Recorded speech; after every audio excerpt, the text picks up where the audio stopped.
It's time for Losses Above Replacement, the best baseball podcast to grace your ears, with your hosts, Alex. Gosh, I have so many questions. Also, where's my car?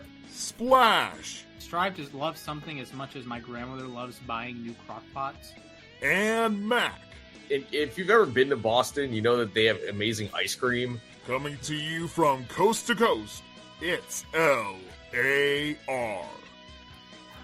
Hello there, friends. Welcome back to Losses Above Replacement, the best baseball podcast to grace your ears. I am today's host, Alex Clark, joined by our very own Hall of Fame inductees in waiting here, and Ryan Splash Potts and Mathias Altman Kurosaki. All right, my main men, it is a Thursday afternoon. I got it right this time. Don't blast me for last week. How you guys doing?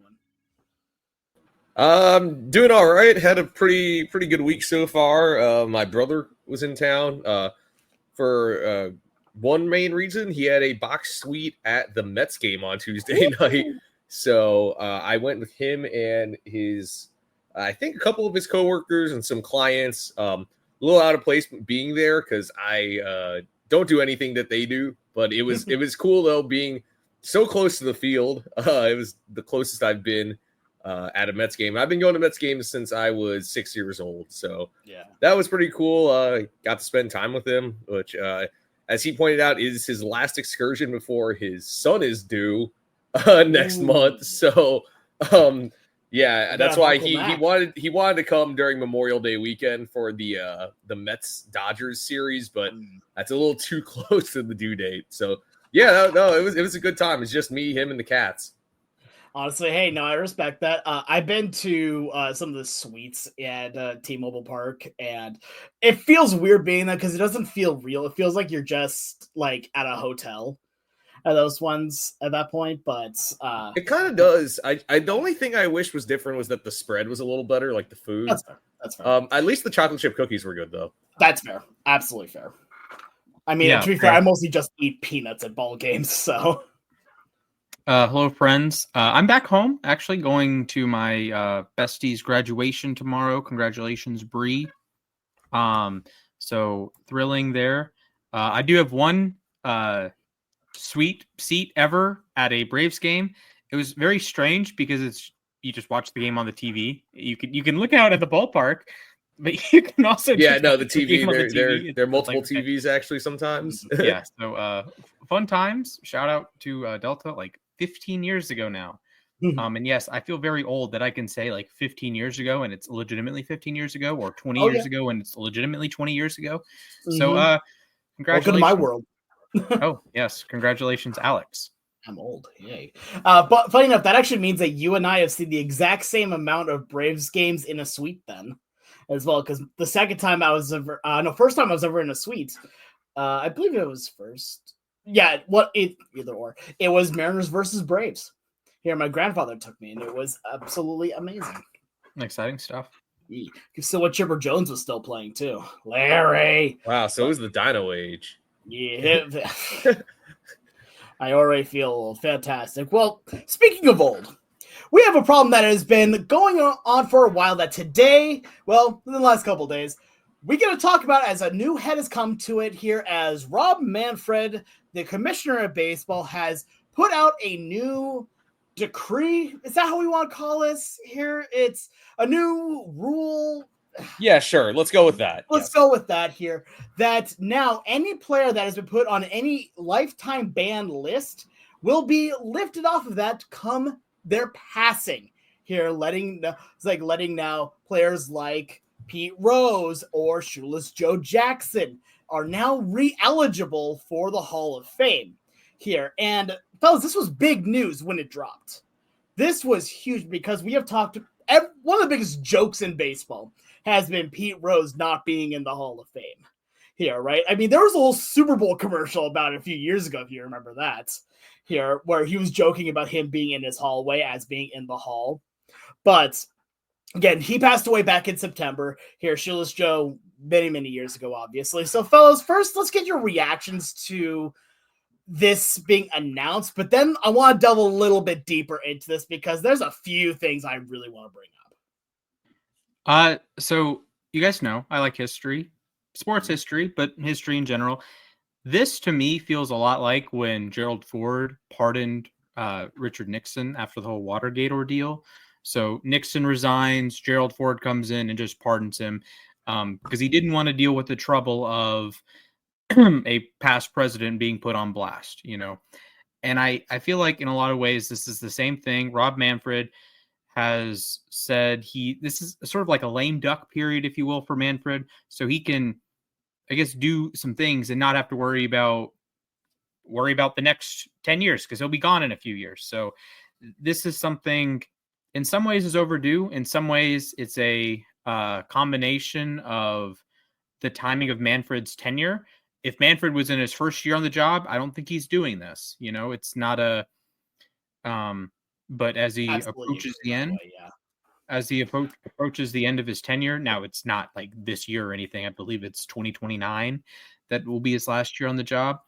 As he's in this last period of his time with Major League Baseball, I think that's what it comes to. And it's interesting you mentioned that, though, because the guy who banned the Black Sox, you know, for the scandal was Kennesaw Mountain Landis, who was the first commissioner of baseball, and he did it in his first year as commissioner. So he was not afraid to lay down the law there. And really, it's a tough situation. On one hand, yeah, it sort of does make sense. You know, the player is no longer a threat to the game. They are not with us anymore. But at the same time, you have to think about the integrity of the game, I think. And what these guys did cause harm to the game, I think. But at this point, I think, you know, there's some of these players, like, I know Shoeless Joe Jackson wasn't necessarily like, you know, the main guy at fault for the Black Sox scandal. You know, he was, as legend says, he was illiterate. He did not know what he was signing off on, and he played the best of arguably anybody in that series. So it's probably been a long time coming for him. That being said, he didn't know what his teammates were doing. And he kind of went along with it. And then there's Pete Rose, who has a number of black marks against him for his character. So I kind of understand, you know, where Manfred is coming from, you know, doing something that, you know, a lot of people have been advocating for these guys to be unbanned for a while. But I certainly wasn't expecting it to happen so immediately. Well, to be fair, this isn't really immediate either. This has been something that has been brewing for a while. In fact, one of the first things that happened going back to the first year of Rob Manfred is Pete Rose did an appeal to him to get himself to be unbanned again. And it is at that point where Rob Manfred considered it here, but after learning more about, you know, what he's been up to in the last few years, said, you have not changed at all. And that's the reason why you were banned. It wasn't just the gambling, it was that you were a problem. So I have something that I need to kind of talk about here first with this. I have a theme today for both of our main topics that we're going to talk about. You know, the second one's going to be about the Colorado Rockies here. But my theme is a lack of accountability. Because that is what all of this is really boiling down to, where every person involved has had a lack of accountability in this. Rob Manfred, looking at this, he had options to do it beforehand. He's chosen not to. And I understand his reasoning. I get it. But at the same time, you've got to figure out a better way than just being, oh, they're dead, they're no longer a problem. That's not how things work here, especially considering the fact of what kind of cult followings these people will get even after their death, will follow their cause even more so. Listen, when it comes to this, it doesn't help anybody. And if you're trying to tell the history of the game here, there's going to be a lot of questions about Pete Rose, and those questions deserve to have answers to them here. And especially also when it comes to Shoeless Joe. So again, when it comes to first, I'll get to Pete Rose on this. He has so many blemishes on his record. He tries to claim that he is still the victim in all of this. And I'm like, what? He actually straight up made a book is like saying my jail with no bars. And I'm like, what are you talking about? We legitimately, he was heard out multiple times here about why he should be back in the hall and was considered until they found out that he was still doing the things that he was banned for. Like, I understand he's not in baseball, and betting on sports technically isn't illegal in some places. Here, his new home was in Las Vegas, but he didn't change anything.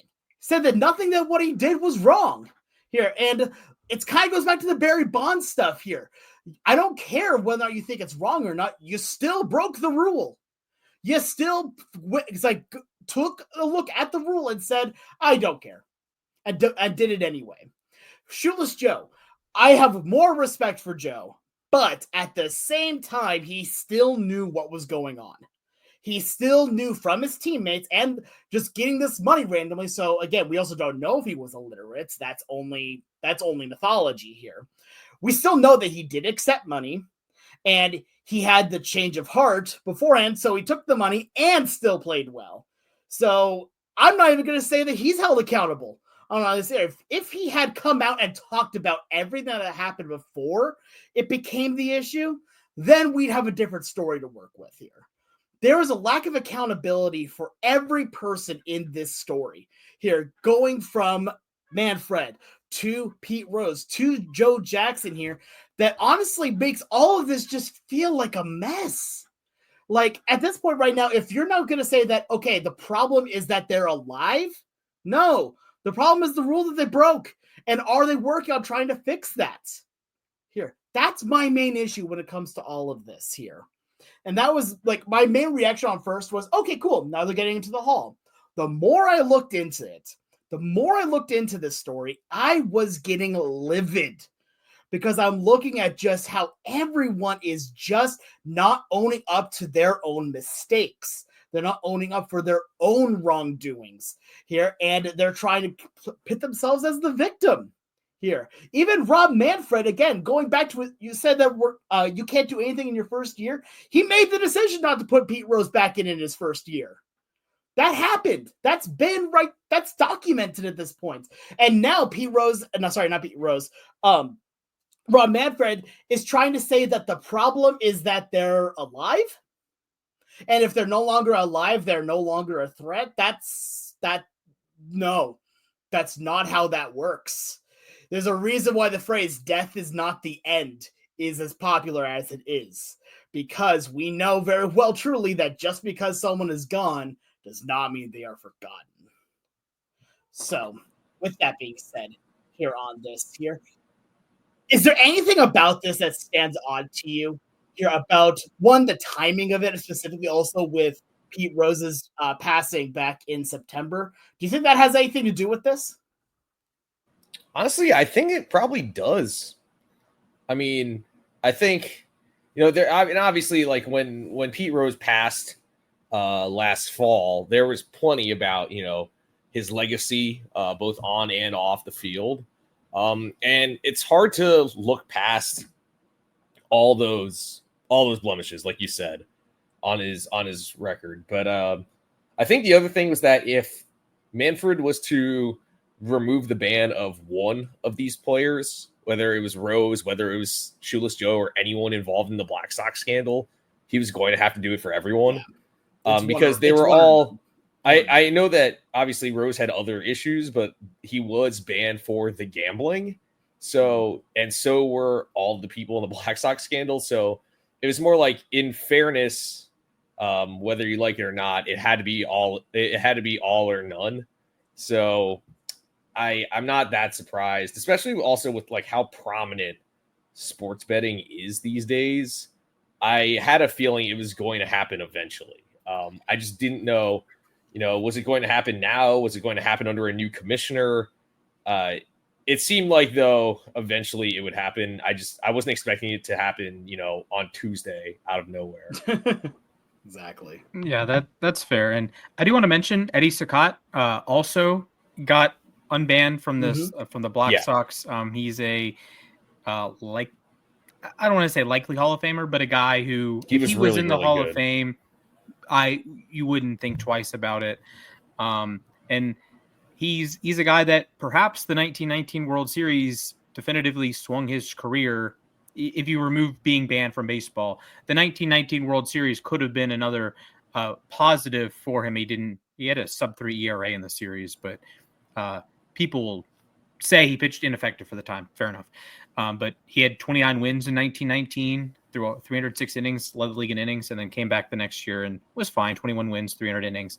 So he's a guy that in an alternate timeline, the Black Sox scandal doesn't happen. Let's just say the Reds win the series. Shoeless Joe gets into the Hall of Fame, I think pretty easily. And Eddie Saccott, I think would have been easily. Yeah, maybe not like Christy Mathewson, Walter Johnson level, but probably in the 40s, early 50s. I think he gets in. So I do want to throw that out. And I want to say with Pete Rose that the Hall of Fame, if you want to be the character Hall of Fame, then promote the good guys, promote the Dale Murphys of the world. I believe it's the Baseball Hall of Fame, not the Good Person Hall of Fame. There are plenty of bad people that are in the Hall of Fame. I'll use a cross-sport example. O.J. Simpson is a Hall of Famer. Yeah. It's not a Good Person Hall of Fame. It's the Pro Football Hall of Fame. I can square that circle. So I think Pete Rose should be in the Hall of Fame. Is he a Hall of Good Person? No. Absolutely These are different not. things. But if you're the Hall of Fame and you want to be the character clause, why don't you use the character clause for good? I would rather use the character clause for good. Yeah. That's fine, but don't squeeze off both ends and say, we're going to exclude people with the character clause, but not include people with the character clause. Does that make sense? No, not at all, in fact. Okay. So I think I'm following what you're saying. I see what you're saying here. Like, if we do it for one, we'd have to do it for all. Well, that includes ones that are in the Hall currently, right? No, what I'm saying is, so there's a character clause, right? Mhm. The character clause, at least as I'm aware, is only used to dock players. It's never used to boost a player's candidacy. It's never used to turn a borderline Hall of Famer into a surefire Hall of Famer, like a Dale Murphy, for example, that was a very good player, and the Baseball Reference page says he's a very good player, and maybe a little smidge short of the Hall of Fame, but he doesn't get a boost for being a good person. While the Pete Roses of the world, Pete Rose is far enough over the threshold for me to be in the Hall of Fame that I don't think it would matter being a good person or not for him. The character clause doesn't if you think of it like a war, -10 to your war, and Murphy's a +10 to his war because he's a good person versus Pete Rose.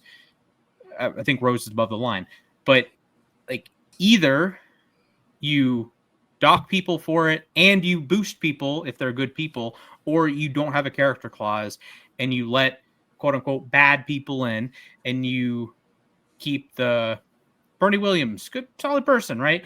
Dale Murphy, world famous, good person, but they're not in because the character clause only works as a negative. I don't know if I can fully agree with that, but I understand exactly where you're coming from on this, because I do see exactly what you're saying, that if we're going to have the character clause here in this, there needs to be a positive to it. And I think there is, just it's not as obvious here. Because I think with a lot of players, there is something of part of a character clause that is, do we consider them a role model? And there's a lot of players that I think have been boosted for their Hall of Fame odds by being a role model or by being loved by the fans or by all this kind of stuff. Like, one of the things we really want to get kind of technical, this is not with the Hall of Fame, I understand, but one of the reasons why we love Babe Ruth so much from way back in the day, he was not even just being the best person. He was one that was okay talking to the media. And so the media would write stories on him and all this. You want to talk about other players like Jeff Kent here was on the opposite end of the spectrum there. He refused to and Survivor was legend, baby. a jerk. And where's he right now again? Is Hall of Fame? I can't remember. But that's what I'm saying here, is that I do think it does go a little bit, but I do think it has to be considered. I think. See, I don't love the inclusion of the character clause. I think Kent and Murphy are a perfect dichotomy here. That Kent was a little bit better than Murphy, like you say, WAR, just purely WAR. You can argue Murphy was better. He won 2 MVPs compared to Kent's 1. That's not the point. My point is, WAR says Kent's about 8 or 10 wins ahead of Murphy. Well, character clause, if you apply that and give my arbitrary values, they're probably about even. Murphy gets a little boost for being a good person. Kent gets a negative for being such a POS to the media, right? So they're probably both about 50 WAR, which that's a reasonable Hall of Fame candidacy. Probably not in a given year, but extenuating circumstances, perhaps they're in. So I think that's maybe a fair comparison if we're actually giving boosts to players. I don't, well, for one thing, there's not a way, in my personal opinion here, right? There's not a way to quantify being a good person versus being a bad person. That's fair. That's what makes all of it kind of hard here, is because at the end of the day, when you're being voted in here, it's people that are voting it. It is not numbers. There is a name that's attached to those numbers. Right. And then you have some things that like come out after players in the Hall of Fame, like OJ, Roberto Alomar. Yeah. And then Rafael Furcal, not Law. Yeah, Rafi Furcal now. God, that's another story. Omar Vizquel's issues came out while he was on the ballot. Kurt Schilling had his blow up while he was on the ballot. Or one of his blow ups, but you get what I'm saying. Yeah. So it's sometimes it's a timing thing, right? If Pete Rose say had gambled on baseball in the 90s after he'd been inducted to the Hall of Fame, does he get removed? I mean, I don't think so necessarily. I'll say my last thing on this is that so I saw that basically starting in December of 2027, I believe, these players will be voted on, or at some point they'll be eligible for that ballot, the special ballot. I am curious to see. It's 16 people on the panel. You have to get 12 of the 16 to get in. I wonder if 12 people will vote for Pete Rose or Shoeless Joe Jackson to get in. And after that, we could have the whole conversation about the PEDs. Will guys like Bonds, McGuire, Palmeiro, Sosa, etc., will they get in? And I really do wonder. But this is a landmark decision, really, though. And I'm sure going forward, I mean, who knows where the sport goes from here? Yeah. No, I think regardless of what it means on all this, I think we can all agree that this is a decision that does brutally, and I don't mean brutally as in bad right here, but does vividly affect the history of the game. And it is going to go down as a landmark decision. And you have two players in particular, in Rose and Shoeless Joe, that I think if you are just a casual baseball fan, they're players that you probably know. Shoeless Joe is one of the most iconic nicknames in the history of sports. And then Pete Rose is the hit king, right? It's two of the, 100 most famous players of all time. I'm probably overstating Shoeless Joe's legacy a little bit. Rose is certainly in the top 100. I would say Shoeless Joe's in there. If anything, and I understand how great of a player he is, and he deserves to just on those merits too. But also has more recognition. In OPS plus. But also has the name recognition from Field of Dreams too. Yes, and probably the Black Sox scandal and Shoeless Joe. That's a great nickname. So it's a legendary nickname. I think they're the Hall of Fame candidacy. You can't tell the story of baseball without Pete Rose and Shoeless Joe Jackson, to me at least. Anyways, let us know what you guys think here. Is this a mistake to let these people in? Do you think they should have been in way long ago? Here, let us know here on the Bird app here at LAR_baseball. But now it's time to get to our second topic of the day here, and I alluded to it earlier. We're going to talk about it now. The Colorado Rockies have been doing things. They have been doing things except winning.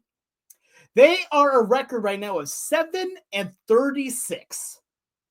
7-36. That is an alarm clock timer 6 minutes past 7:30 here.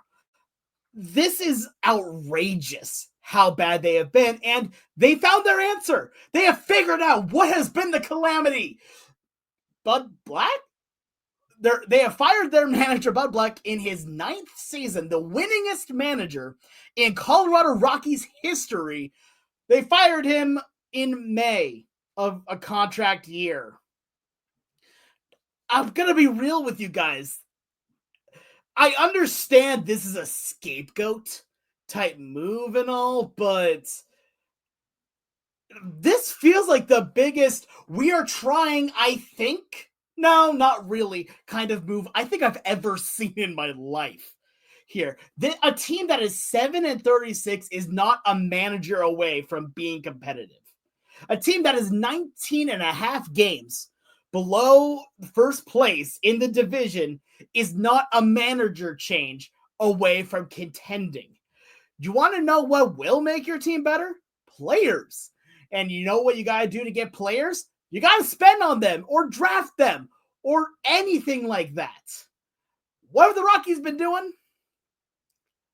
Absolutely none of that. Here. Yes, there have been some names, and I understand that they've been drafting something like Chase Dollander for one that just made his debut not too long ago. But I'm just going to go on my mini rant here for a sec, and I do apologize for this here. Looking at their stats, right, hitting-wise, they are, according here to the 2025 current stats on MLB.com, right, hitting-wise, taking a look at team OPS, right, looking at team OPS, they are the 28th best team in baseball. The only teams that are worse than them are the Pittsburgh Pirates and the Chicago White Sox. Not illustrious company, shall we say. They take a look at the pitching, and no surprise, they're 30th out of 30th here, looking at team ERA as well. Okay, well, you know what? Yeah, they've got a lot of problems here. Well, one more thing really came out to me here, just looking at stats, and then I have one more thing after the stats here. The stats for the Colorado Rockies, do you want to take a guess on their entire team of offensive hitters? On their entire team of offensive hitters, how many of them do you think have a WAR of above 0.1? Not 1, 0.1. I'll give you a hint. It's a very low number. I'm going with 2. Hey, Matt, congratulations. You got it exactly right. It is 2. Those 2 players are Hunter Goodman, who has been their catcher here, has a 0.7 WAR, and Ryan McMahon with a 1 WAR. Those 2 canonically also, ironically, are also the only 2 players that have an OPS plus of above 100. So the only players that are just barely above average are the only players that are actually contributing to team wins. Okay, you know what? That's fair. Like, this team is bad. We know they're tanking. Blah, blah, blah. There's one more thing that makes me angry. And this is honestly what makes me angry about all of this here. And that is the firing of Bud Black here and the CEO, Dick Monfort, in his statement here, talking about what happened here and what he said here. And I quote, "Our play so far this season, especially coming off the last 2 seasons, has been unacceptable. Our fans deserve better, and we are capable of better. While we all share responsibility in how the season has played out, these changes are necessary. We will use the remainder of 2025 to improve where we can on the field and evaluate all areas of our operation so we can properly turn the page into the next chapter of Rockies baseball." Now, real quick, if you really want to have a little fun with this, go take that statement, put it into an AI generator, and it'll say it was AI made. But regardless here, that is one of the most, hey, I didn't do anything wrong on this. There's just a lot of problems. We got to fix them all, yeah. And we're starting with Bud Black because he's obviously the top problem. This is another edition of we can't fire the owner, so fire the manager. And this just feels, it's so anger-inducing because you see the problems. You see them so blatantly clearly, and it's another bit of accountability to say a lack of accountability here, talking that, oh yeah, we see the issues here, and this is how we're going to start with it, is by getting rid of our winningest manager in his contract year after signing a 1-year extension last year. What do you mean? If this is not an indictment here on that entire franchise, I do not know what is. Bud Black is a good manager. He has led the Rockies in Coors Field to the playoffs multiple times and is the winningest manager in that team's history. And you just kicked him to the curb like, you kicked him to the curb like you would a water bottle. I'll be honest. The one thing I'll say about this when it comes to Bud Black is I almost feel like he's being relieved of having to manage this team for 162 games because this is, I look back at this and it's crazy. The Rockies had a bit of a postseason drought. They went from 2010 to 2016 without making playoffs. And then they made the playoffs the first 2 years under Bud Black, including winning the wild card game in extra innings, almost winning the NL West in 2018. They were 1 game shy. They lost the game 163, but then they beat the Cubs, a really good Cubs team, by the way, in extra innings to win that wild card game. And yes, they got swept and they haven't won a playoff game or made it back to the playoffs since. But I mean, Bud Black did good things with them those first 2 years. It's just that roster deteriorated really, really quickly. And I mean, he's the winningest manager in Rockies history. It's kind of a low bar, but like, he stuck around for it. That's the crazy thing is that he could have easily retired a while ago if he wanted to. But I do think he's a good manager. But I do want to point something out about the Rockies, and I'm looking back at the teams that we associate as like the worst teams in baseball history. So last year's White Sox, at this point in the season, were 13-30 with a negative 89 run differential. With 1962 Mets, they were 12-31 with a negative 81 run differential. Heck, we can go back to the 1899 Spiders that lost 134 games. They were 8-35. Negative 186 run differential, but at this point, the Rockies have a worse record than the 1899 Spiders did. Oh my gosh. So every year, it feels like the last few years, we've had this, we had this conversation about the A's a couple years ago. We had the conversation about the White Sox last year. The Rockies are just doing nothing right. They'll continue to draw fans because, they play in a stadium that fans like going to. During baseball season in Colorado, there isn't much better than spending an afternoon at the stadium with your family. But I'm honestly amazed people still pay to go to these games. I mean, listen here. They have invented one of the greatest things I have ever seen. I don't know if invented, but they have one of the greatest things I've ever seen where they have cup holders with dry ice in them. Yeah, no, it's great. It's genius. Yeah, to keep your drinks very cold, even in the Colorado heats. It is beautiful. Yeah, so, I mean, you can't really blame Bud Black at all for this. Not at all, yeah. Shout out Clint Hurdle back as the bench coach. Can't believe Clint Hurdle led the Rockies and the Pirates to the playoffs in my lifetime. But, you can't blame the skipper, really. I mean, the GM, I don't know who's to blame for, God, I feel so bad for this guy. I don't know who's to blame for the Chris Bryant contract at this point. But that deal has turned into a disaster. The last time they really spent money was when they spent $106 million on 3 relievers. So it's not like they've spent well either. So, yeah, overall, just this is a disaster. I feel really bad for these fans and Denver sports fans. I want them to be good. My sister lives in Denver. I love the city. Please give us something to be excited about when we go out there during baseball season. All right. Before I go into my point, I do have a question for you. I heard this from the baseball Cespedes Family Barbecue podcast. Fellas, what happens first? The Rockies win the NL West or the Dodgers finish last place in the NL West? Ooh.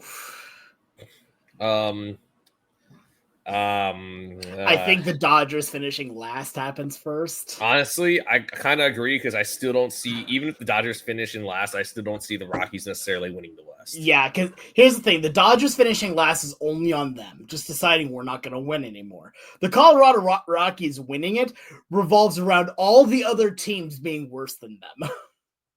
That's fair. The Dodgers last finished in last place in their division in 1992. That was before the Rockies were around. So technically they have a longer streak of not finishing in last than the Rockies have of not winning the division, but it's by a whopping 1 year.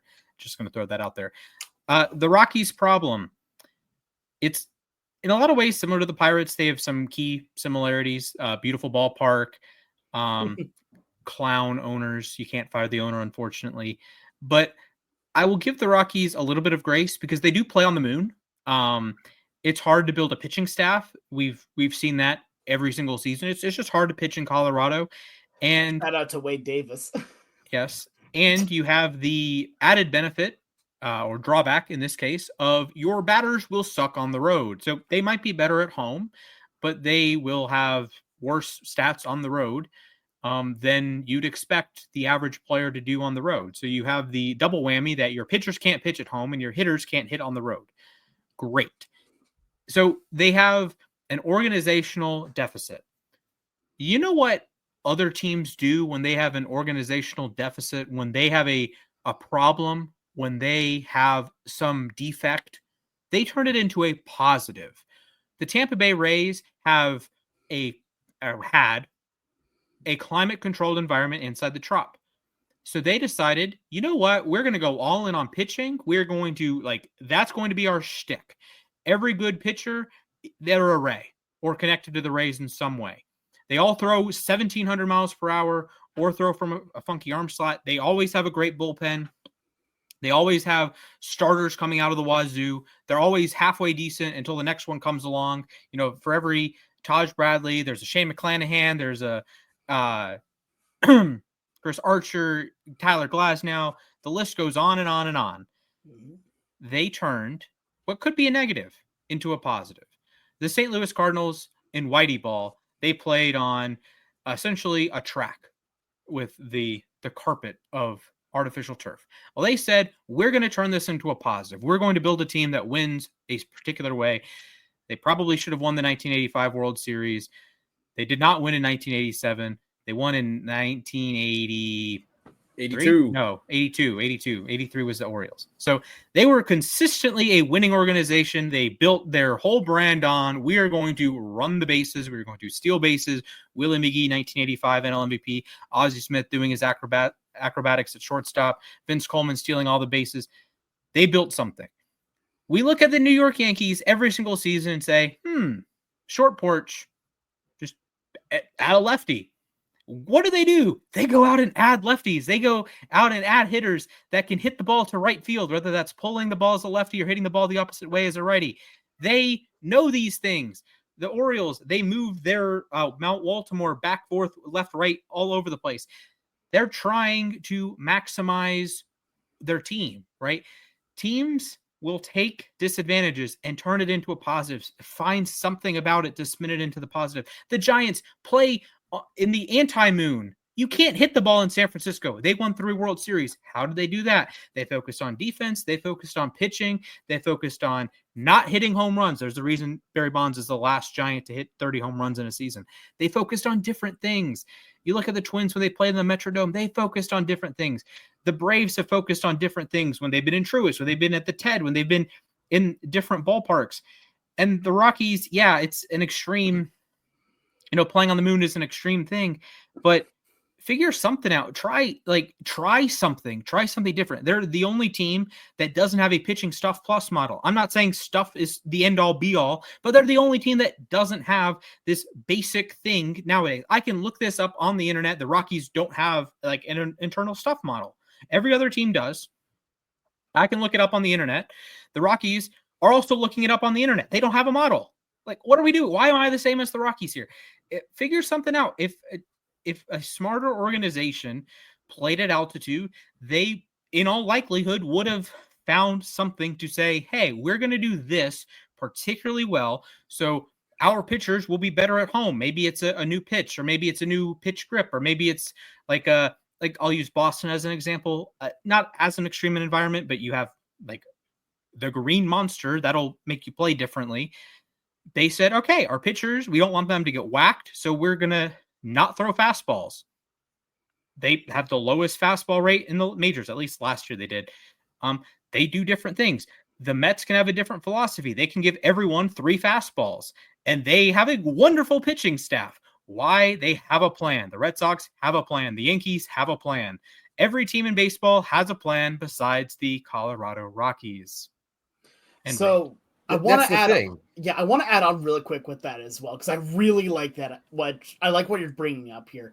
One thing I will say, though, at the very least, is that with the Rays specifically, there's a reason why they keep churning out these pitches, it's because also their scouting department's really good at that, and their player development is really good, which is something we haven't seen from a lot of organizations here. I would say legitimately, and I don't think this is too far-fetched of an idea, that the Rays are probably the best organization in Major League Baseball for developing young pitchers here and for churning out those young pitchers by knowing what they're looking for and working with it. That's the thing, they have a plan, and they can say that like they have a type, and but they've also been able to develop some different kinds of arms, some different kinds of pitchers. I think Cleveland can kind of fall into a bucket more so with hitters than their pitchers, but they can sometimes fall into a bucket of we're trying to just have a bunch of Jose Ramirez's, and on the pitching side, they're just trying to have a bunch of Corey Klubers. That's great. Those are great players to try to emulate. Not everyone can win that way. I've made this comparison with Justin Verlander and Hunter Brown, that the Astros tried for a while to have Hunter Brown just be Justin Verlander, but they noticed it wasn't working. They were different, that they're not the same. They look the same. Hunter Brown loves Justin Verlander, but they noticed something different. So bada bing, bada boom, they changed up Hunter Brown's pitch mix, and as of the last time we recorded, he was the best pitcher in the American League. I don't know if that's continued. I have not looked at the Astros. He's still really good, all right. Okay, he's still very, very good, but Andres Munoz still has a 0 ERA. After an unearned run debacle again. 2 unearned runs, by the way, he's had now. Oh, yes. The one, the Ghost Runner. Ghost Runner, yeah. Yeah, the other play, it's always funny how it's they complicated. Dylan Moore, that throw is still giving me nightmares. Ugh. Yeah. At least they won the game. But like I said, teams have plans. The Rockies don't have a plan. It's like they come to the plate, they come the approach with no plate. They cut exactly. Yeah, pretty much actually. Yeah. They come to the approach with no plate. They walk out. Their mound visits are pointless. Their batter timeouts are pointless. Everything the Rockies do is pointless. It doesn't have to be this way. I know they play on the moon. Find an advantage. Turn back the clocks. Become the Blake Street Bombers. Just try to outscore everyone. I don't know. They did make the playoffs in '95. I have a brief suggestion for that of a solution for the Rockies. Are you ready for this? Ground ball pitchers. Just get pitchers that specialize in ground balls, because this is a direct quote you can put me for here. It's really hard to hit home runs if the ball's on the ground. That's true. And some great Rockies have been like sinker ballers, but then again, the ball doesn't move the same way. So it's not. I know. I get what you're saying, Alex. I know. But good advice. You can't generally hit home runs if the ball's on the ground. Yeah. I mean, at the this Rockies point, they've like had resources to have good defenses. Brenton Doyle right now, Ezekiel Tovar in theory, Ryan McMahon in theory, and then historically, Nolan Arenado exists. Willie Tavares back in the day could cover a lot of ground. So they've had like fast outfielders. They've had, in theory, players that can, play defense besides Dante Bichette. But hey, now with the DH rule, he wouldn't have to play. Larry Walker was a great defensive outfielder, in addition to having a freaking sledgehammer at the plate. Exactly. Todd Helton was a good defensive first baseman. Yeah, he was a great first baseman. Yeah. Troy Tulowitzki, he was arguably the best shortstop defensively. Yeah. Mm-hmm. I mean, I'll say this is that the Rockies do have the thing is, I think the players that get me most excited on the Rockies are their relievers.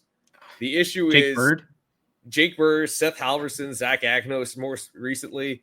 The issue is you don't pitch a lot of meaningful innings when your team is constantly losing. And that's the other issue is like I said, they have spent before. They just have spent poorly. Spending $106 million on Jake McGee, Brian Shaw, and Wade Davis, not great. They have had some good pitching seasons in the past. I mean, heck, when I think it was this my senior year of high school, so 2018. I guess into my freshman year of college, they had 2 great pitching seasons from Kyle Freeland and German Marquez. They had that great year from Ubaldo Jimenez in 2010. But really, especially on the starting pitching side, they are always going to struggle, unfortunately. I mean, we saw it with John Gray, too. They've had great relievers, I'll say that much. I remember I was a big fan of Houston Street and Brian Fuentes back in the day. But Greg Holland had that one insane half season. But Daniel yeah, the Bard. Rockies, Greg Holland. Daniel Bard, they do need a plan though. I mean, look, I watched it with the Mets before they had David Stearns. If you don't have a plan or some type of pitching lab or hitting lab or whatever it is, your team is going to continue to struggle. So I really hope they do turn this around though. I do too. Yeah, it's one thing being like in the bottom group. It's another thing being off on an island in 30th out of 30, right? And that's where the Rockies stand right now. It's not only the record, but the entire team. We had the conversation with the Pirates last week. At least they have a guiding star, Paul Skeens. At least these other teams that have sucked, they have something going for them, something that they do, right?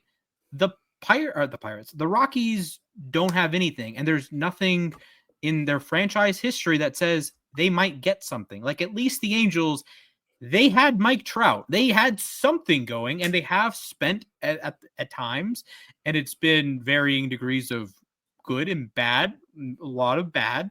The A's, they've come out of the muck. They bang, like I always say, the A's bang. Congratulations, Jacob Wilson, the GOAT at this point.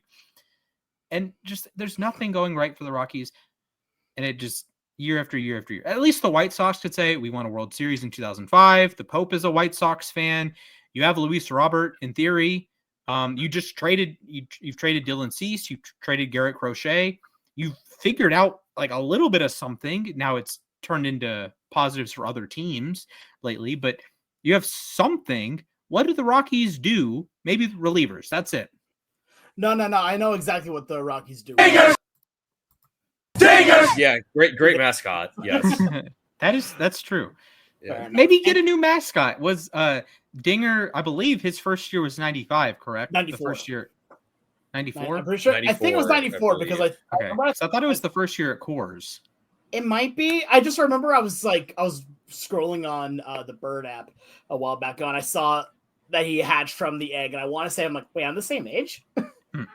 Man, I'm wrong. I don't know who them. Fair enough. But anything else you want to regardless, add on the subject here before we move on? yeah, just figure out, have a plan. Like if a plan doesn't work, that's okay, but have a plan, put in some effort, and listen, there are people in the Rockies organization that work really hard, but there are also people in the Rockies organization that do not have a plan. And those are people that are high ranking, may or may not own the team, that don't have a plan. And the Rockies might be a financial boost for the Manfred family. They are not boosting anyone's eyes on the baseball diamond. Yeah. And it's hard to boost those eyes when your team is, and I mean this now quite literally here, on pace to be the worst team in the history of the game. With that being said, here, let us know what you guys think. How would you fix the Rockies? Here, do you think that there is fixing the Rockies that does not involve the owner being away somehow? Let us know again on YouTube on the comments section of this podcast. But now we are to everyone's favorite segment. It is trivia time. And today, our very own Ryan Splashpots has trivia for us. So, Ryan, I hand the reins to you. Hello, friends. I have trivia again. We have a new game today. It's called Seller Feller. Oh, no. Great. I'm excited. That's a great name. I like it. Yeah, shout out to the Rockies. Mac and Alex, you will be trying to exit your cellars before prime World War II Bob Feller takes you down with his faster than a speeding motorcycle fastball. The winner survives. In an effort to keep our clean podcast rating, I will not be describing what happens to the loser. It may or may not rhyme with starvation in captivity. Anyways, to exit, you must... Okay, That's great. cool. Right. The stakes have literally never been higher. Yes. One of you will get steak. The other one will be burned at the stake. Oh, no. I hope you like steak. I don't particularly like steak. I made steak yesterday. I'm a fiend for steak, man. I love steak. I'm glad I am not the one. I love steak. And I actually, I made steak for the family yesterday. Cooked, Very nice. And normally I overcook steak on accident because I just have trouble monitoring it. This time, cooked it perfectly. Get me a nice Great. medium rare, man. Oh, I'm so sorry. You're wrong. Anyway, let's continue Okay. on. And I don't particularly like steak, so no comment. Fair enough. Anyways, to exit, you must extract 4 codes from my clues. The first code is 1 digit, then 2 digits, then 3, and finally 4. And each code keeps 1 digit from the previous code, so you're not totally off blind. I will give you an example. So clue 1 for me, the Yankees retire this number for Derek Jeter. Okay. 2, Miguel Cabrera wore this number with the Tigers. That's 24. 24. So 2, Okay. 4. Yeah, 2-4. I think okay. yeah. I see. name- I think I see what you're saying. And I'm going to finish get this out because it gets better. Name the famous holiday for stoners. That's 420. 4-2-0. Yes. And then how many strikeouts did Dennis Eckersley retire with? That's 2-4-0-1. Oh, okay. The numbers don't necessarily have to be in order. They Oh, can gotcha, be. They don't gotcha. have Oh, to be. that's But rough. It's Okay. similar to a Price is Right game. Oh, I know the one you're talking about. Yeah. Yes. So, Yeah. all right, Mac. All right. Alex. This will be fun. All right, Mac, let's rock. choose a number between 1 and 50, please. 37. All right, Alex. Gotta go 24. Correct answer is 32. So, Mac, you are Let's go. closer. You may choose if you want to go first or second, or if you want option A or option B. So, either A or B or 1 or 2. I'll go option A then. Okay. And Alex, would you like to go first or second? Second. Okay. All Mac, right, go first. your first clue. How many World Series did the GOAT, Eddie Collins, win? Oh God.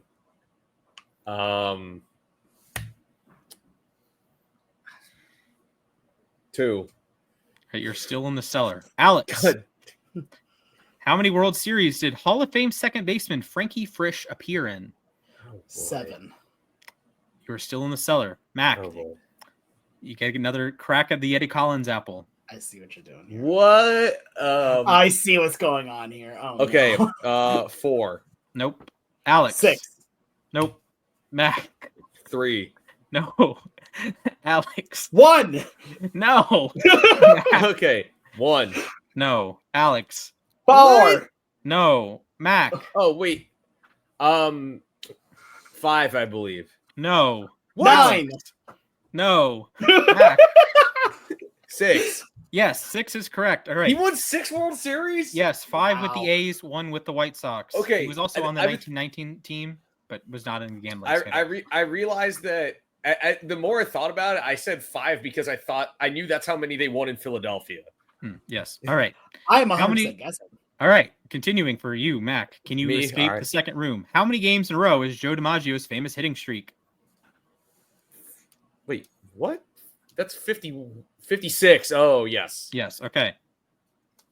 Box 3. How Oh, many I'm home still runs going. did Dave Winfield hit? Wait, all right. I'm 465. That is correct. And to escape and leave Alex to the Sharks, how many hits did Pete Rose retire I with? knew this was going to be the last question. 4,256. That is correct. Let's go. Yeah. Dang, Alex, I just got burned at the stake without even. enjoy your captivity, buddy. No! Alex, your path, if you wish to continue. How many Yeah, World sure. Series did Hall of Fame second baseman Frankie Frisch appear in? 8. 8. Okay. 8. Giants and Cardinals. Okay. Clue 2. How many games in a row was Ted Williams' record on base streak?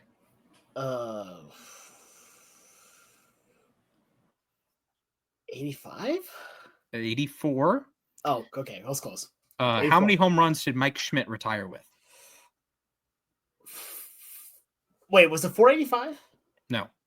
Okay. No. You got the I right lost number. You my- got the right. 5 is the right number. 548. 548. Okay. Right, yeah, Yes. yeah. And then how many strikeouts did Randy Johnson retire with? A lot.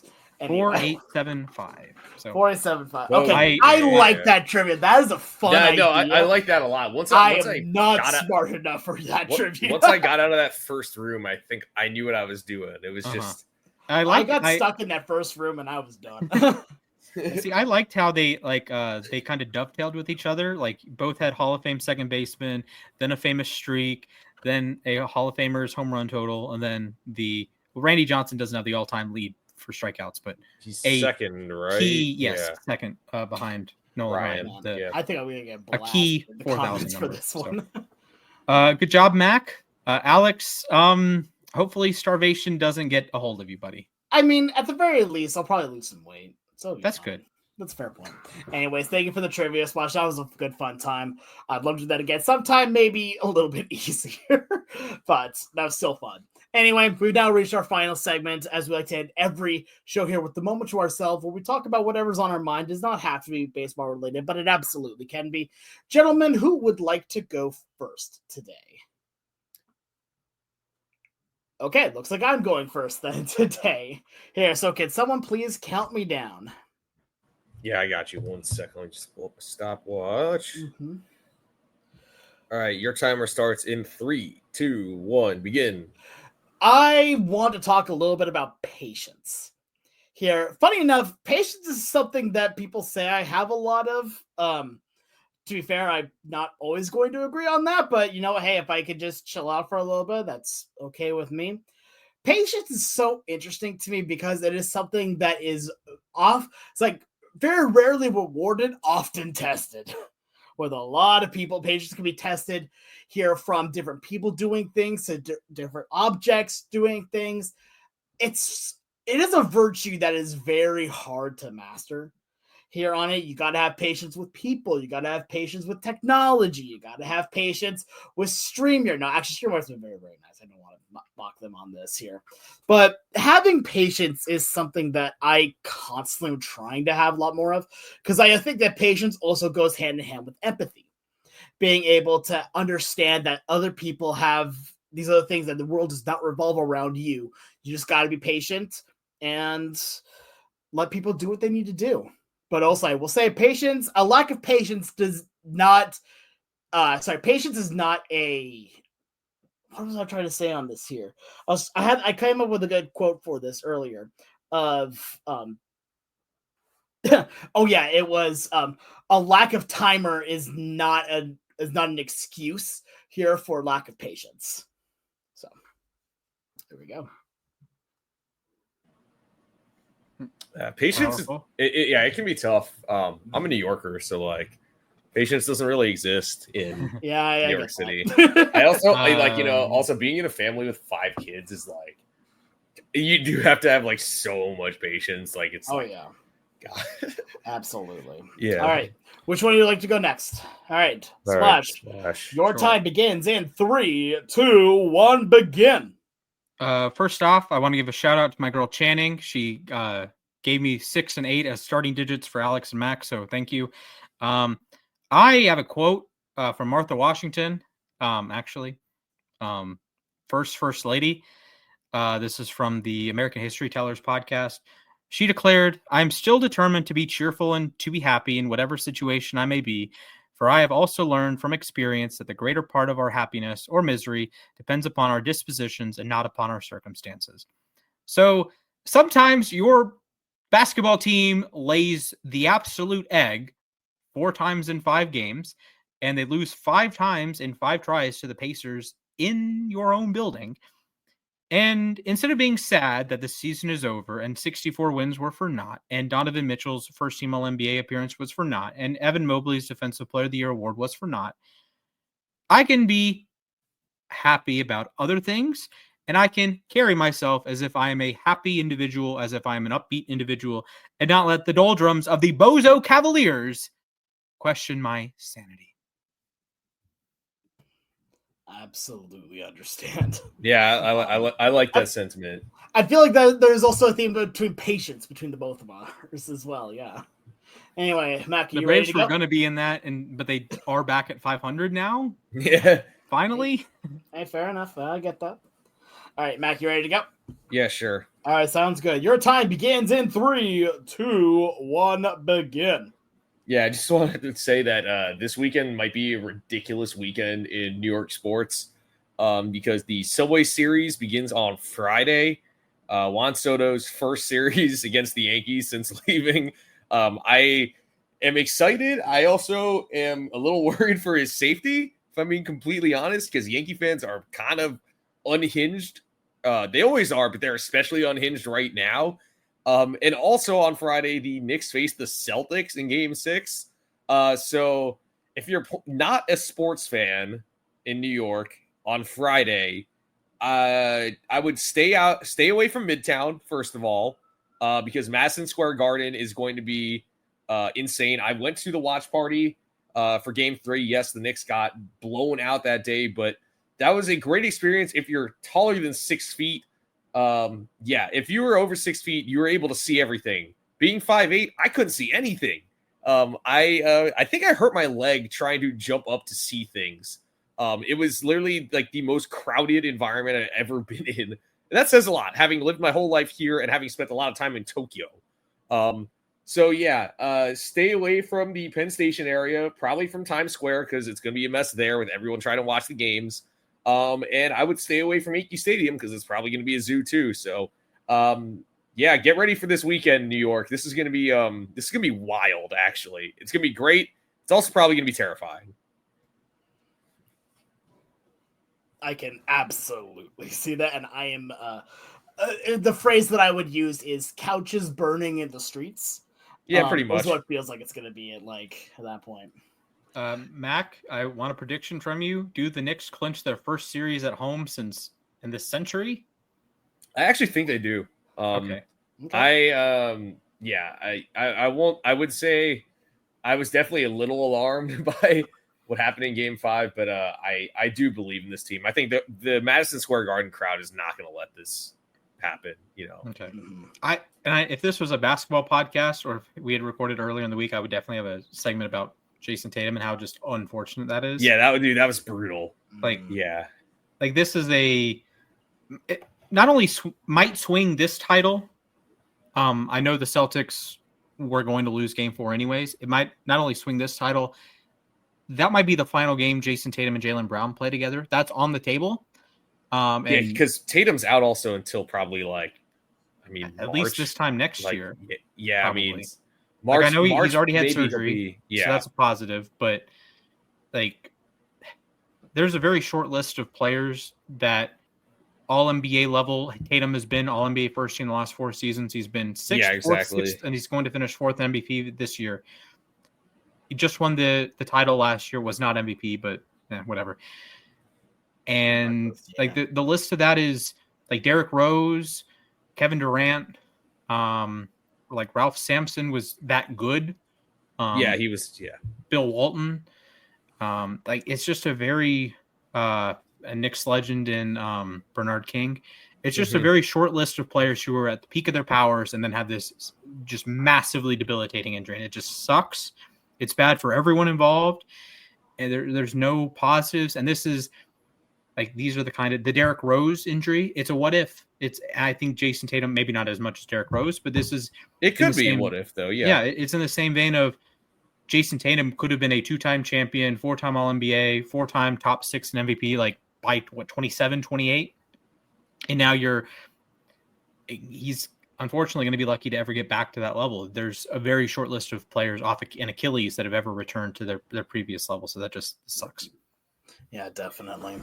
Well, that's all the time that we have here today. Thank you so much to all of you for tuning in. Make sure you go ahead and leave us a good review here on Spotify. Go ahead and follow us here. You can also subscribe to us on YouTube, Losses Above Replacement. Give us a nice little comment there as well. You can like the video here. You can also go follow us on X, Twitter here at LAR_baseball. All of us individually. You can go follow Mac at Mathias_A_K. You can go follow Splash at Mrs. Splashman19, and you can go follow me at the Sports Guy 242. But for all of us here at Losses Above Replacement, we want to thank you all for tuning in. Have a great rest of your day. Stay safe, and I hope to see you all real soon.